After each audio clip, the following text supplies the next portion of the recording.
Tingnan natin ang lalaking ito na gumawa ng DIY na kalan na hindi nangangailangan ng gas. Una, kumuha siya ng lata ng aluminyo at maingat na minarkahan ito. Pagkatapos, gamit ang blade, pinutol niya ang lata ayon sa mga marka. Kumuha rin siya ng isa pang lata at inulit ang parehong proseso. Pinutol niya ito nang para magkasya ito ng maayos sa loob ng nauna. Sunod, gumamit siya ng drill upang gumawa ng maliliit na butas sa itaas na bahagi ng lata. Ito ang magsisilbing labasan ng apoy. Pagkatapos, pansamantala niyang pinaghiwalay ang dalawang lata at kumuha ng cotton na inilagay sa loob ng latang walang butas at ito ang nagsisilbing panggatong. Pagkalagay ng cotton, muling pinagdugtong ang dalawang lata. Sa puntong ito, handa na ang pangunahing istruktura ng kalan. Pagkatapos, kumuha siya ng 4 na malalaking pako at inayos bilang patungan.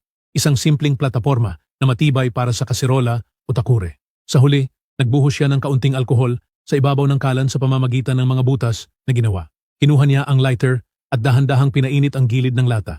Makalipas ang ilang sandali, kusang nagliyab ang kalan at naglabas ng malinis at tuloy-tuloy na apoy. Ngayon, handa na siyang magpakulo ng tubig para sa kanyang kape sa almusal.